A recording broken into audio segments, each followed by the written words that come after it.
Innovation. It's a word that conjures up many images.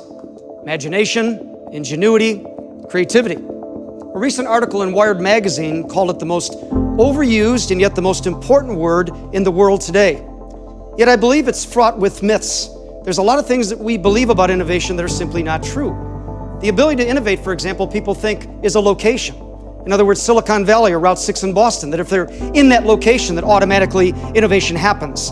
Or they believe it's the environment. So they get bean bags or food stations and think by sitting in a bag or having certain kind of food, the ideas are just going to sprout out. Or worse yet, they think it's only a select few people that really have the ability to innovate. Well, the fact is, we all have the ability to innovate.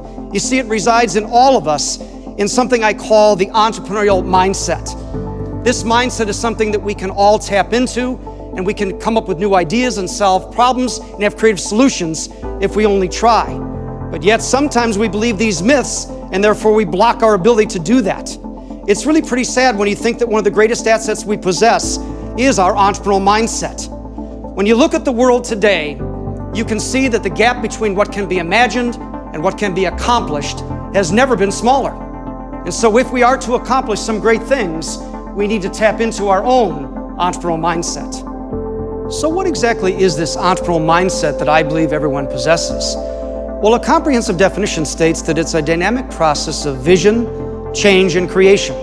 It requires the application of energy and passion towards the implementation and creation of new ideas and creative solutions. It also has a sense to recognize opportunity where others see chaos, contradiction, and confusion.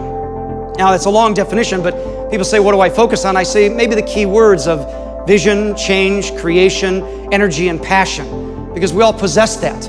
Everyone has the ability to dream and to vision. Everyone has the adaptability to change. Everyone, I believe, has a desire to create something in their life. And certainly we all have energy and passion that we can put to that. But as I tell all my students, it isn't the one big idea you're looking for, it's an exploration of many ideas so you can pivot off those and learn to maybe find the one that's most passionate and most energetic to you. Remember, there is no future believing something can't be done. The future is in making something happen. And by tapping into your entrepreneurial mindset, you have that ability to make tomorrow better for you and for all of us. So now that we know what the entrepreneurial mindset is, why is it so difficult for all of us to actually use it or delve into it? Well, I believe there's two major reasons. One, I think, is what I call the world of paradigms. We all know what paradigms are, right? They are the boundaries, the rules, the perceptions that we live by. There's nothing wrong with paradigms in and of themselves, but when we become so wedded to them that we fail to ask any questions of why they even exist, we then start to get into what I call the terminal disease of certainty, paradigm paralysis.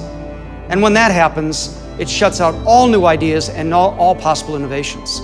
So our mindset just cannot work in that. A second major reason is something we do to ourselves or others do to us. I call them the idea stoppers. It's when we suggest something new and people have an inadvertent answer back. So for example, you suggest something new as an idea and the answer you get back is, are you kidding? Or the answer you get back is, we've already tried that years ago. Or even what I call the guilt trip. I don't see anything wrong with the way we're doing it now, do you? I mean, how do you answer those things? We have to be careful with idea stoppers. So I want you to be able to watch what you say to others and be able to dissect what others say to you. You need to get away from the idea stoppers, break through the paradigms, and follow the new ideas, because that's the way the entrepreneurial mindset works. Well, now we've had time to ponder the various aspects of the entrepreneurial mindset. We've looked at the importance of it, we've looked at the definition of it, we've even looked at some of the obstacles to actually using it. So the question becomes, what's the next step? Well, the next step is implementation. And when we look at implementation, it's really up to you. As I tell all of my students, the decision to act entrepreneurially is and always will remain with you. So it becomes a personal decision. As you ponder that decision, I think about a commercial that was done years ago by Apple Computer, where the narrator came on TV and said, here's to the crazy ones, to the rebels, to those who think differently. And while some people see those people as crazy, we see genius. Because those people who think they can change the world are the ones who usually do. And the reason I like that commercial is because when you think about it, it exemplifies the courage and the belief that you have to have with your new ideas.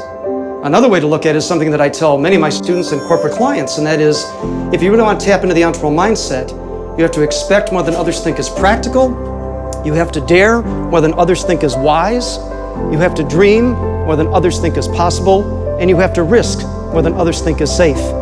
And if you tap into those elements, you've tapped into the essence of the entrepreneurial mindset. And by so doing, you will tap into the greatest part of your own true spirit.